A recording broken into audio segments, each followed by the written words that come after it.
La Bretagne n'est pas une région naturellement peuplée de faisans. Pour faciliter l'introduction de ces oiseaux dans les meilleures conditions possibles, les ACA bretonnes, accompagnés par les techniciens des fédérations, mettent en place, sur des territoires achetés en commun, des volières dites volières à l'anglaise.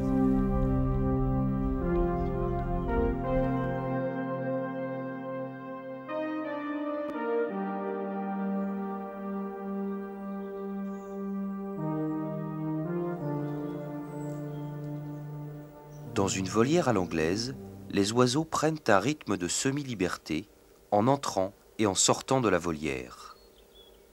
À Fougerette, la volière couvre une superficie de 1000 m². 400 m² sont recouverts d'un filet protégeant les jeunes oiseaux des rapaces.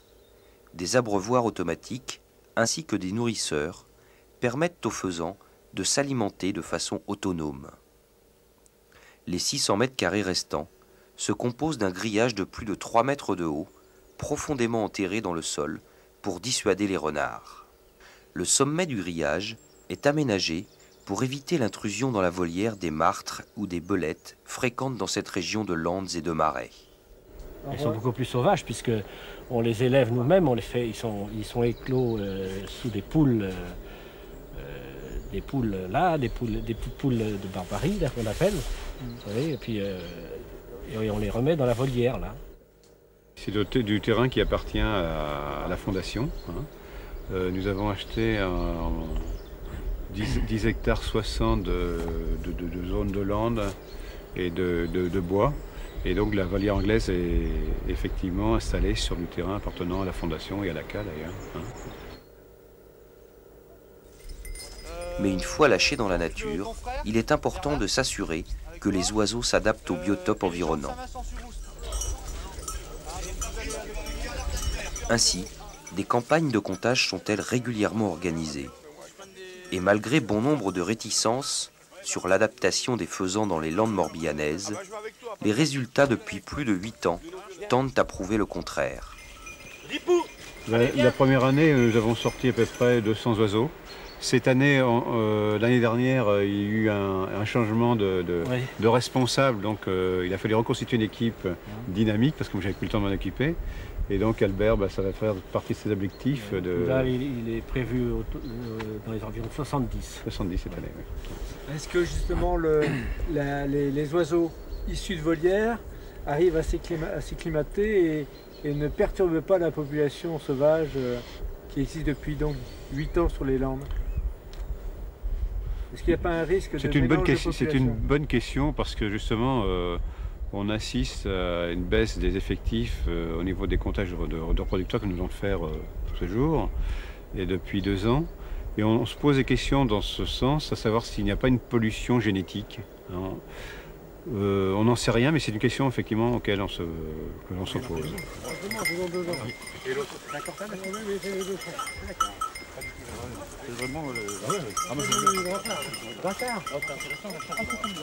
La cinquantaine de chasseurs présents s'est alignée le long d'une allée et rabat le gibier vers une zone dégagée où les techniciens de la fédération se sont postés pour comptabiliser les animaux à la sortie de la zone forestière.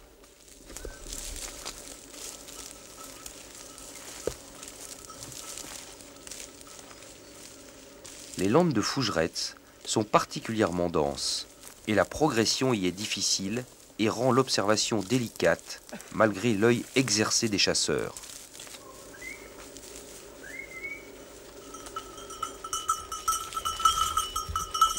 Mais pourquoi effectuer le comptage à la fermeture de la chasse et quel est son objectif?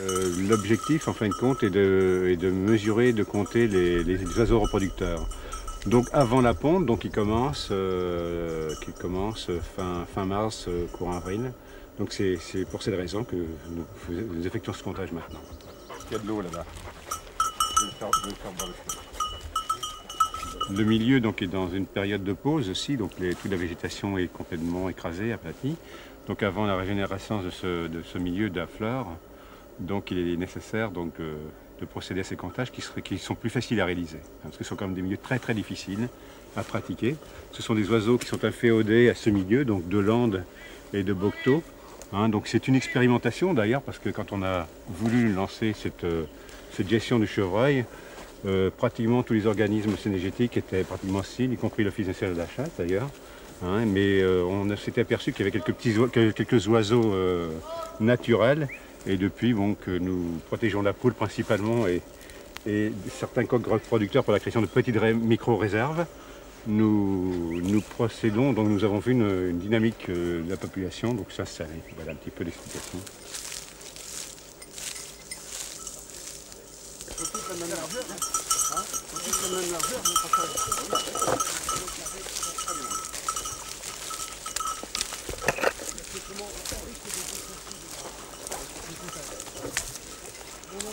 Ouais, c'est du sanglier. Hein, Patrick, du sanglier, ça. Oui, le sanglier que j'ai passé là. Une bécasse qui est partie tout à l'heure.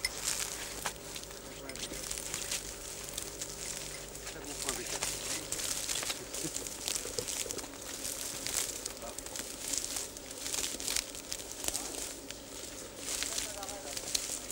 Et où?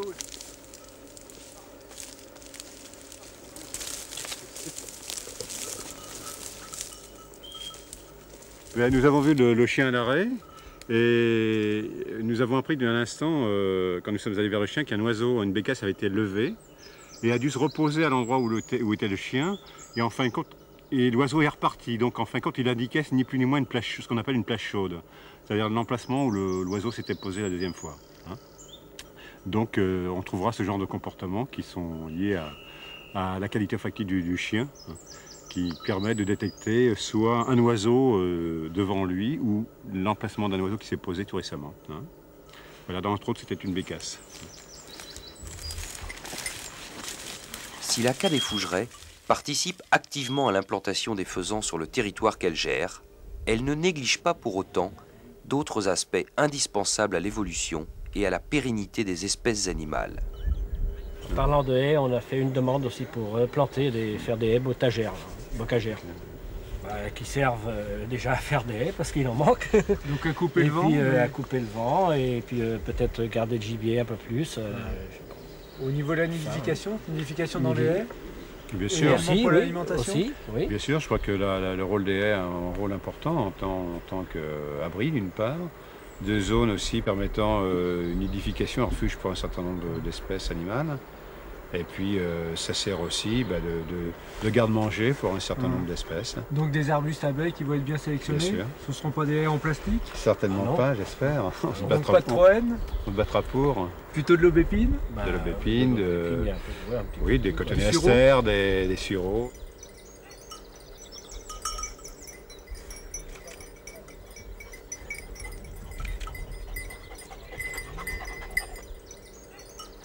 Mais les chasseurs des Fougerettes effectuent également de nombreux semis de différentes espèces végétales permettant aux animaux de trouver une nourriture variée, les incitant à diminuer les risques de grands déplacements. Comme là, il y a 3-4 chasseurs qui ont du matériel et puis un fait le labour, l'autre passe à herse et on sème et voilà, ça se passe comme ça. Qu'est-ce que vous mettez comme... On met du mie, blé noir, maïs, un peu de chou aussi, voilà, pour le faisan quoi.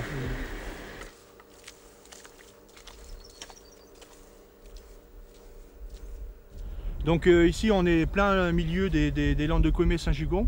Et donc ce propriétaire a fait une bande de maïs mélangée avec du blé noir. Donc là le blé noir, bon évidemment n'est plus appétant, mais on voit le maïs. On voit bien le maïs qui a été mangé, donc il n'y a plus de grains presque dessus, qui a été mangé par les oiseaux, il en reste encore un petit peu. Et donc le maïs est bien en apport de nourriture hivernale. Il n'est pas récolté, il reste sur place, il est fait pour les oiseaux, quoi. Donc il y a à peu près entre 5 et 6 hectares qui est fait par bande de à peu près 50 arts, donc sur l'ensemble de la zone que l'on recense. On utilise des parcelles qui ne sont pas utilisées par les forestiers ou par des agriculteurs. Il sert aux sangliers, puisqu'ici on a un petit peu de sangliers, et puis il sert également aux grands animaux, puisqu'ici on a aussi une petite population de cerfs, quoi. Donc au niveau de la prédation, on retrouve les espèces de mustélidés, les corvidés également, les becs droits. Et puis chez nous en Bretagne, étant donné qu'on a des populations importantes de renards, évidemment, le renard fait une prédation importante sur les reproducteurs, entre autres sur les poules, sur le nid.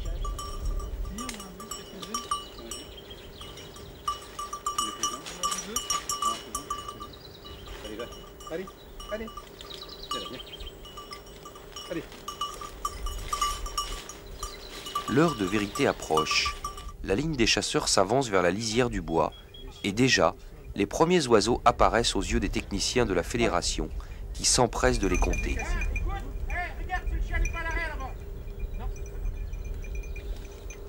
Si le comptage n'a pas relevé un maintien ou une augmentation particulière du nombre d'animaux observés, il a le mérite de sensibiliser les chasseurs sur l'évolution et les déplacements des différentes espèces animales fréquentant les landes bretonnes. Le rabat est fini, donc il y a eu une seule poule de levée et puis donc 7 bécassines également. Nos espoirs ne sont pas accomplis, mais bon, il faut attendre la fin du comptage pour vraiment avoir les résultats totaux.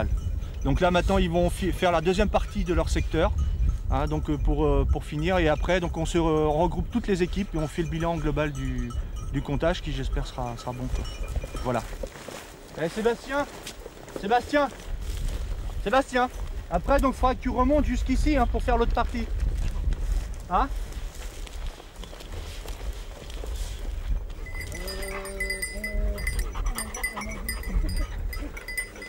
La volière à l'anglaise, malgré son indéniable intérêt, ne permet pas tous les types d'adaptation. À Fougerets, l'implantation du faisan vénéré a toujours été un échec. Le faisan vénéré n'a qu'une chance. Nous avons d'ailleurs au niveau fédération lancé une expérience sur le forêt de Pontcallec qui a été un échec total. Je crois comme partout en France, je crois que le vénéré n'a pas tellement sa place dans notre milieu.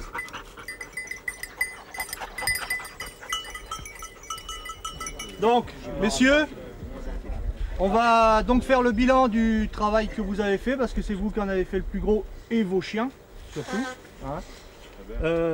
Donc il y avait 4 équipes, vous aviez à peu près une 50aine d'hectares à couvrir chacun. Je sais que le milieu est dur, donc certainement qu'on a laissé des oiseaux derrière nous. Donc l'équipe numéro 1 donc, a vu 8 faisans, 8 chevreuils, 2 lièvres, 1 renard, 1 bécassine. L'équipe numéro 2 donc, a vu une poule faisane. L'équipe numéro 3 a vu 3 faisans, 2 chevreuils, 3 bécasses, 1 lièvre, 8 bécassines, 1 renard.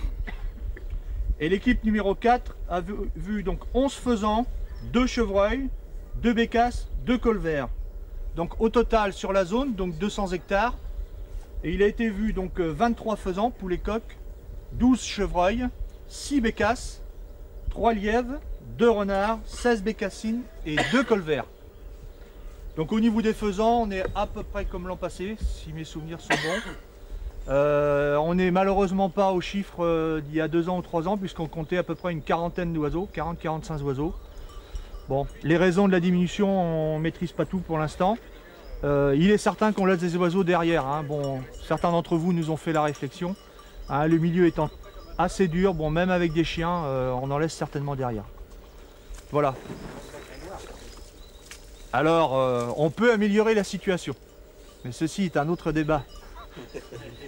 Merci à tous et une caresse à vos chiens.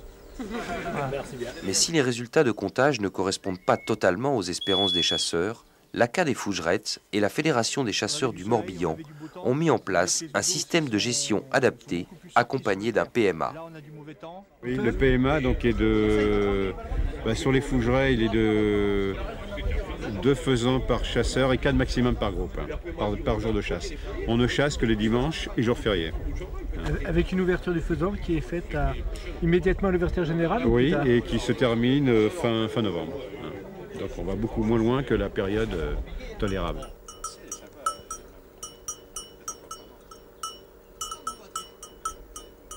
J'avais besoin d'éléments de référence pour voir de quelle façon on pouvait travailler de cette façon.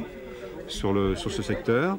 Et le président de la fédération, enfin le président du GIC du lac de Grand-Luc, le président d'Anguillot, s'était déplacé pour voir le milieu. Et sans vouloir me décourager, il m'avait dit, oh bah oui, effectivement, il y a certainement des possibilités. Mais j'ai appris après coup, il me l'a dit d'ailleurs, qu'il ne s'attendait pas à des résultats extraordinaires là-dessus. Quand je l'ai invité à venir faire une partie de chasse ici, il était surpris des résultats. Et c'est vrai que les oiseaux sont inféodés à la lande, sont inféodés au bois. On en a vu d'ailleurs lever en plein milieu des bois. Et je crois que c'est toute la réussite. Donc on peut considérer que le faisan est un oiseau opportuniste et certainement qui a sa place dans le biotope morbihanais. Donc c'est pour ça que la fédération va appuyer la démarche des sociétés qui souhaitent travailler dans ce sens-là.